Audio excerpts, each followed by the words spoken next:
Recap மட்டும் பார்த்துருவோம்.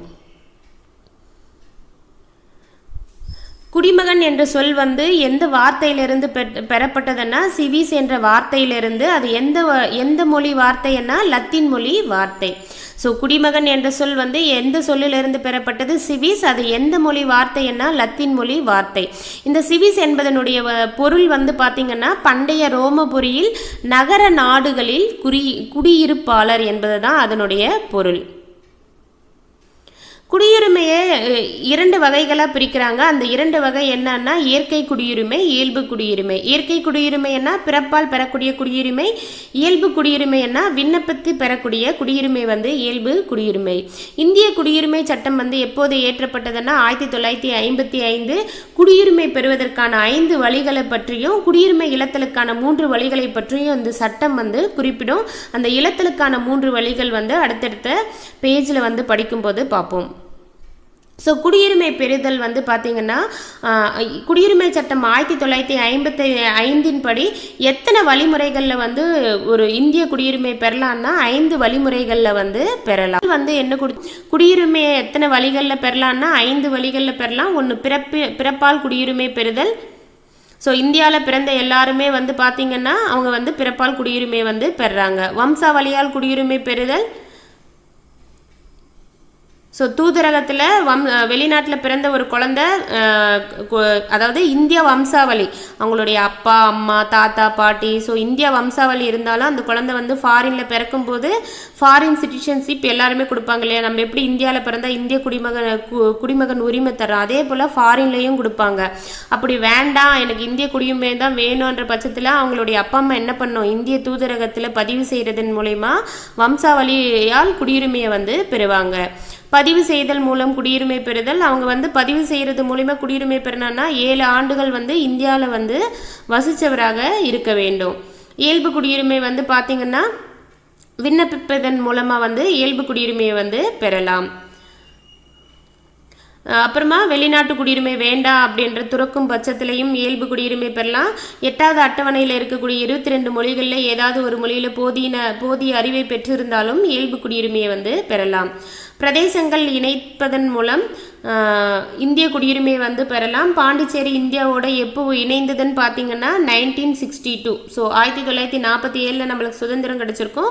15 வருஷம். ஸோ 47ஓட 15 கூட்டுங்க 62 வரும். 15 வருஷம் கழிச்சு வந்து பாண்டிச்சேரி வந்து இந்தியாவோட இணைந்தது.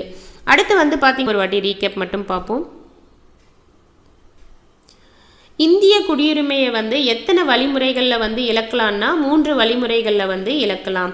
இந்திய குடியுரிமையை பற்றி கூறும் பகுதி எதுன்னா 2வது பகுதி. சட்டப்பிரிவுகள் என்னன்னா 5 முதல் 11 வரையிலான சட்டப்பிரிவுகள்.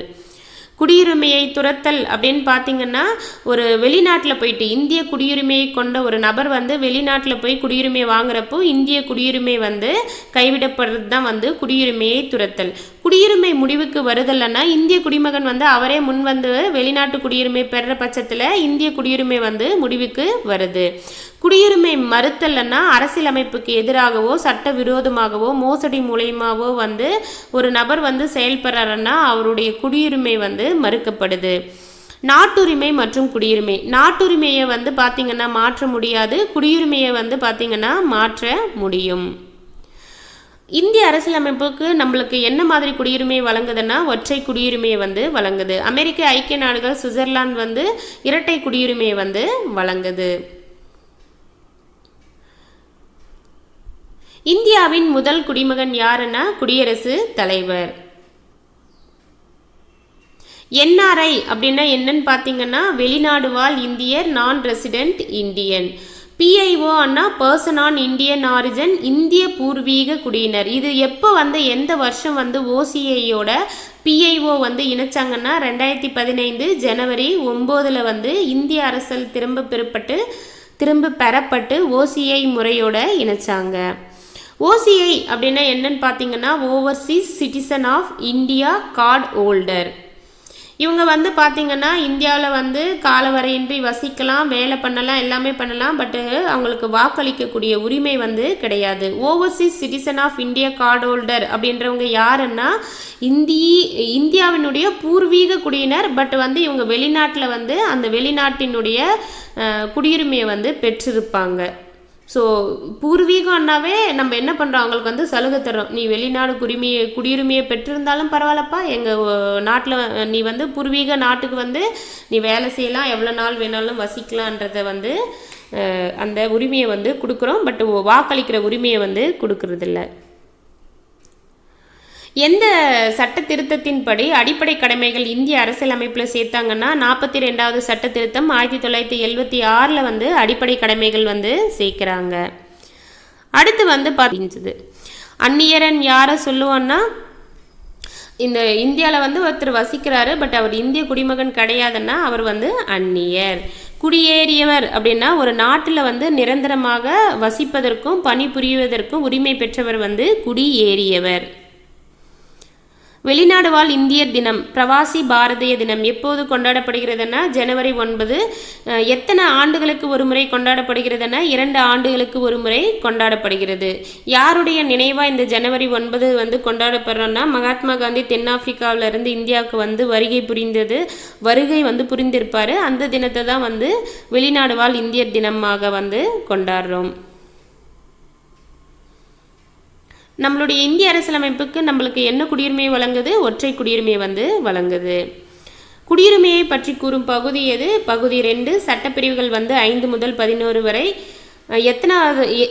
எந்த வருஷம் வந்து இந்திய குடியுரிமை சட்டம் இயற்றப்பட்டதுன்னா 1955. எத்தனை வழிகளில் வந்து குடியுரிமையை பெறலான்னா 5 வழிகளில் குடியுரிமையை பெறலாம்.